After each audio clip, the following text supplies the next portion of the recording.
It's another week of developments in Nigeria's energy sector, and like you already know, your number one energy news program on television will be bringing these developments that again set new standards and shaped talking points during the last 7 days.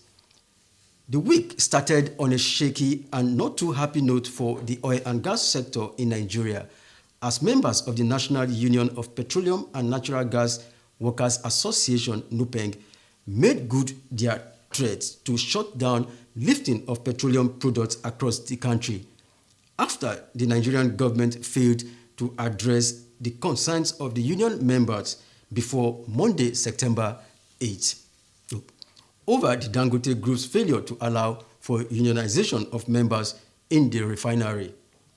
This strike, which started on Monday, September 8, has now been called off following government's prompt intervention 24 hours after the commencement of the industrial action.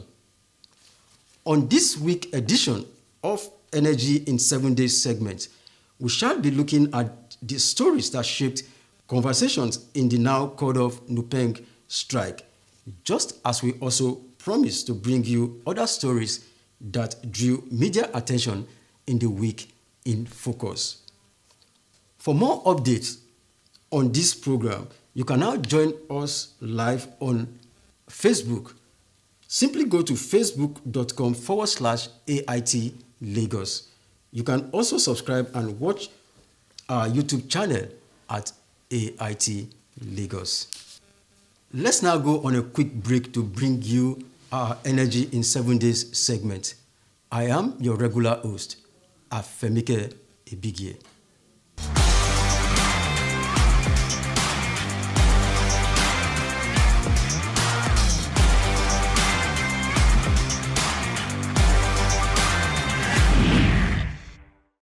We shall be starting this week Energy in 7 Days segment with the news of the NUPENG strike, which sent some shocks into the downstream petroleum sector in the week in focus. Members of the National Union of Petroleum and Natural Gas Workers Association had in the preceding week issued a strike notice to the federal government to shut down lifting of petroleum products nationwide to push home their demands to allow room for unionization at the Dangote refinery. The strike, according to NUPENG, was born out of failure by the Dangote Group to implement the terms of agreement reached during previous dialogue to avert the strike. In keeping faith to their promise, members of NUPENG on September 8 withdrew their services from the Apapa oil depot, a development that grounded lifting of petroleum products, leaving several ordinary citizens in Lagos wondering what becomes of their daily activities if the strike persists. I can only ask them not to go on strike based on what is happening in our society. There's no how you go on strike that is not going to affect those in power. It's going to affect us mostly, we masses. So that's just what I think about this issue of strike of a thing. It's better we make things work amicably within ourselves than going on strike, because there is hunger in this country.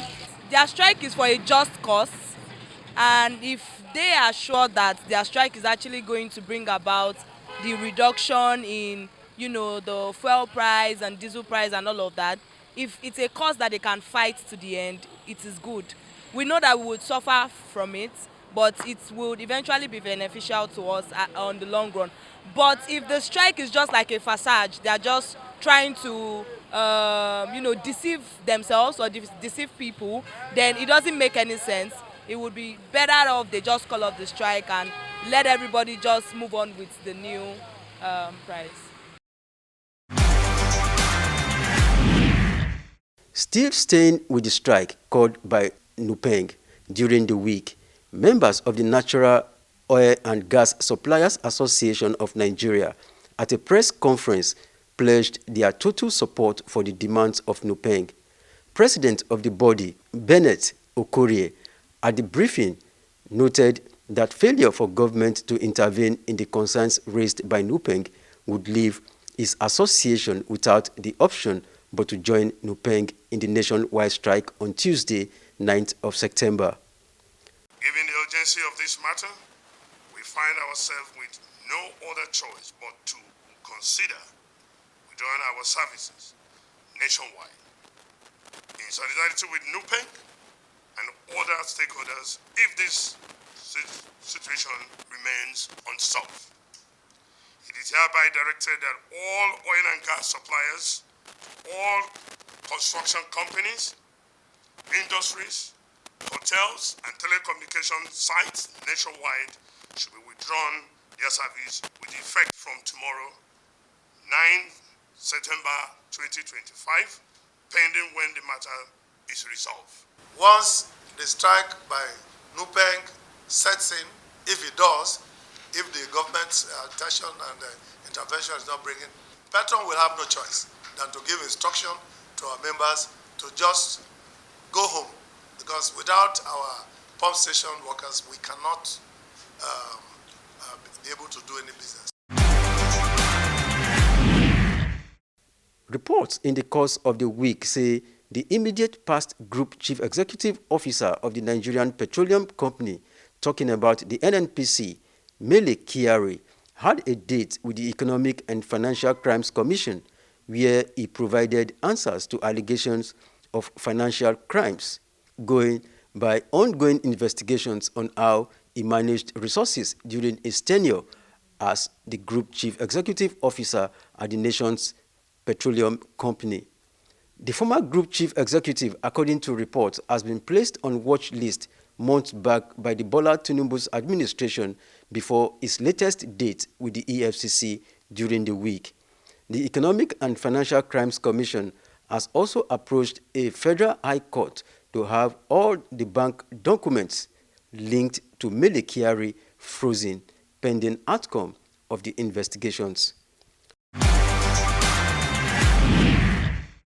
Also in the course of the week under review, the Akwa Ibom State government, in a strategic engagement with the Rural Electrification Agency, said it is already partnering critical stakeholders to chart a new pathway that will bring about sustainable, inclusive, and impactful electricity market in the state. Governor Eno, who led the state's team to the engagement in the nation's federal capital, Abuja, noted that with such collaborations, the state will be better positioned to advance business growth and make life better for people living in the state. In Lagos, and also in the course of the week in focus, the Nigerian Extractive Industries Transparency Initiative, NETI, at a stakeholders forum, brought together critical players in the nation's oil and gas sector, including mining, to take stock of the performance of operators and measure the extent of compliance to industry regulatory standards. The forum under the theme, Divestment, Liabilities and Impact of Ongoing Reforms in the Extractive Sector, according to Executive Secretary of NETI, Orji Ogbonaya Orji, is also to provide the platform for operators and regulators to share ideas on how best to develop Nigeria's oil and gas sector, including the mining environment. We are in Lagos to dialogue with the companies because the EITI, NIT is implementing in Nigeria, Extractive Industry Transparency Initiative we're implementing in Nigeria, requires the collaboration of government, civil society, and the companies. The government provides all the policy information, direction, and strategy that will require and support. The companies are the industry that produce and manage the oil and gas resources. And of course, the civil society represents the citizens. So the Nigerian company, the NIT Companies Forum is a forum for us to interact with the companies, expose them to how NIT operates, what they need to do to comply fully with the NIT requirements. And then it's also a forum for us to listen to the companies themselves and understand the challenges and peculiarities of their operation and share with them those issues and how we can mitigate them. And now to South Nigeria, where the Bayelsa State government in the week signed a memorandum of understanding to deepen solar energy use in the state as part of ongoing efforts by the Duoye-Diri administration to explore renewable energy adoption to improve electricity in the oil-rich state of Bayelsa. During the signing ceremony, the state government declared that the MOU became imperative to provide room for a wider access to clean and affordable electricity to residents in the state.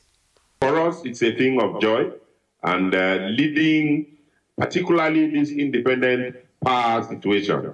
Before now, we all relied on the national grid, and the national grid has always failed us. So, Jampo, we are very, very happy to have you, and all of this is at no cost to the government. It is actually a private concern, and all we are doing is to create the atmosphere that is conducive for them to bring in their investments, which is what we have been looking for, and today we have it here with us. And so we assure you of our cooperation, we assure you of sustaining this relationship, that Bayelsa will become an energy hub, particularly in renewable energy, so that at the end of the day, our communities will no longer be in darkness. I came to announce that we are putting additional plants here with our own investment. And one of the plants is make 1 million smart electric meter. And that will be coming here this year and installed, all going well, by end of this year. Second plant we are making is a solar power, solar panel making plant here in Bayelsa, next to our other plant. That is, again, is totally our own investment. That's what I wanted to come and report to the governor, and we are signing the MOU for that.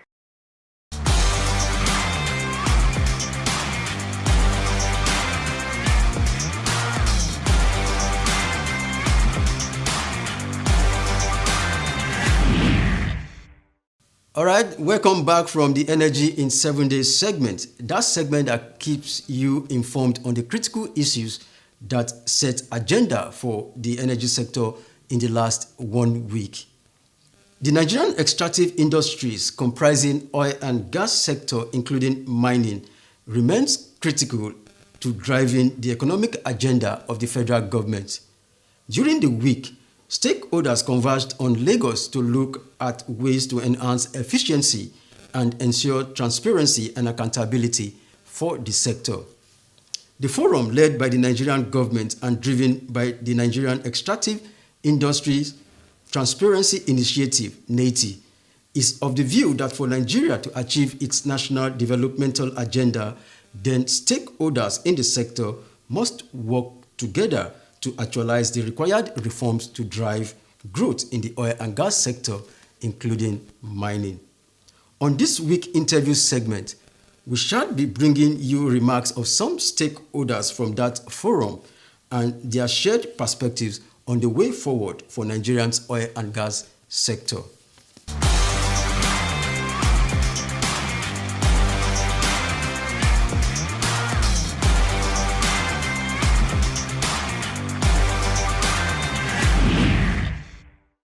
NETI is standing on a tripod. The government, the industries, and the civil society organizations. So this is one of the pillars upon which NETI is standing. It is just for us to be able to know what our roles are in the conversation about surrounding NETI, and for us to ensure that we help NETI to achieve its mandates by being transparent with our operations and with what we also release to government in terms of revenue accruable from the industries. Well, there are so many reforms going on presently because of this issue of energy transition. It's a global issue. The whole world is transiting from fossil to green energy, and Nigeria holds the ace in terms of the material, the minerals that's actually needed for this energy transition. So our policies, regulations, and laws, they are being reviewed to make sure that Nigerians join the whole of the world in ensuring that we become a major player. We God has endowed always because we have the minerals, we have the resources. So for us now to be able to ensure that there is what we call judicious exploitation of these minerals, to make sure that Nigerian benefit both the government and citizenry from the extractives. Oh, some of them have been mentioned in the course of this morning session. We have a lot of challenges militating against the sector presently. We have mentioned the issue of state government interference. Mining, whether oil and gas, whether solid, they are located in the exclusive list. Unfortunately, we are having a different situation coming to the field, where the federal government issues mining licenses, and state government so no, you cannot work here unless you abide by our own rules. And the issue of 13% derivation is there. So we still have a lot of these multiple issues, regulations, even the agencies, Ep6, DSA, NSA, all of them. Everybody wants to have his own courts now from the mining sector, and this is a growing sector. We need to come on board to be on the same page so that we don't kill this baby before it gets up. It's very, very important. We have the issue of just levels of government. Like we are speaking now, in Lagos tomorrow, Abuja tomorrow, the solid mineral committee of the House of Rep, they are organizing a publicity on 12 bills at a city related to mining. So all these things, stakeholders are not being carried along well in all these reforms, and it speaks volume. Because if you are formulating policies and regulations for people that implement it, and you don't carry them along, then it becomes an issue. And such a policy, in most cases, they are not sustainable because they are not standing well initially at the foundation level. From where we started, we have made a lot of progress, and you can bear with me that when it comes to transparency, NITI has made huge progress. You see the reports that are issued on an annual basis. So we have made a huge step, but we are not yet there. So it's an issue of continuous improvement. Now, you witnessed this morning the question that came from participants. This kind of questions, they help us to improve, you understand? So the forum is an opportunity to listen to ourselves, to listen to the media, to take feedback from what you have said, and then make progress. So we will get there eventually. And it's about a matter of taking steps. And I think NITI is well positioned to deliver on that. Yeah, I think in terms of transparency, a lot has been done already. You heard the question that was raised this morning regarding multiple agencies coming to request for the same information, from the operators. Okay, these are areas where we think improvement can be made. And then, of course, we need to have more transparency on the solid mineral area. In terms of reporting, we are not yet there. But I think there's a lot of emphasis now on ensuring that these operations are captured and well documented. We are in Lagos to dialogue with the companies because the EITI, NITI is implementing in Nigeria, Extractive Industry Transparency Initiative we're implementing in Nigeria, requires the collaboration of government, civil society, and the companies. The government provides all the policy information, direction, and strategy that will require and support. The companies are the industry that produce and manage the oil and gas resources. And of course, the civil society represents the citizens.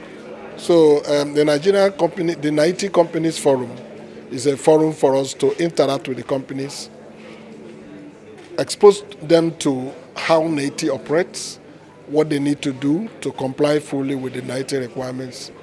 And then it's also a forum for us to listen to the companies themselves and understand the challenges and peculiarities of their operation, and share with them those issues and how we can mitigate them for peaceful, productive industry relations.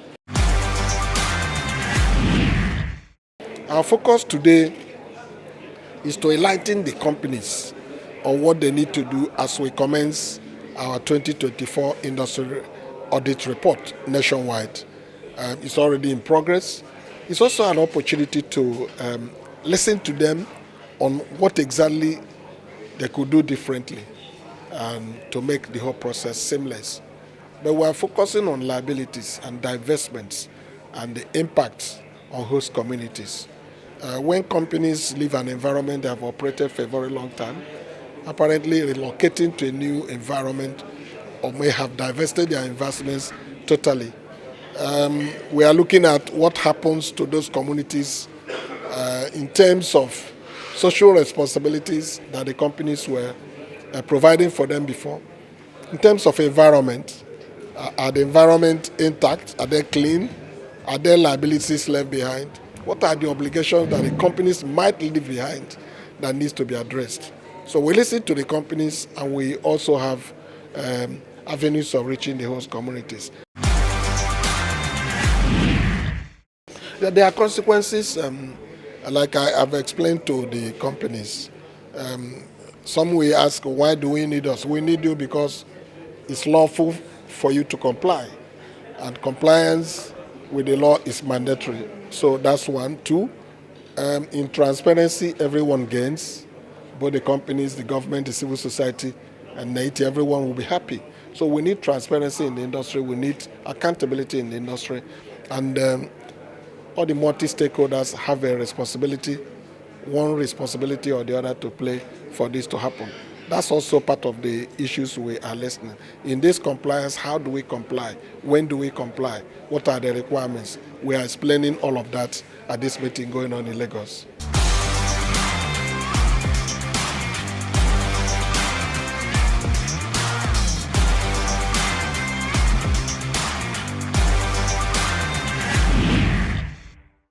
The show has come to a close at this point, hoping that you have been well informed on some of the developments in the energy sector that you may have missed in the last 7 days when those stories broke fresh. But just before I go, let me say that you still have the opportunity to watch these episodes on our social media handles. Simply go to facebook.com/AIT Lagos. You can also subscribe and watch this edition on our YouTube channel at AIT Lagos. For your advert placement, you can reach me on the numbers showing on your screen right now. Until next week when I come your way again, I am Afemike Ebigie. Goodbye.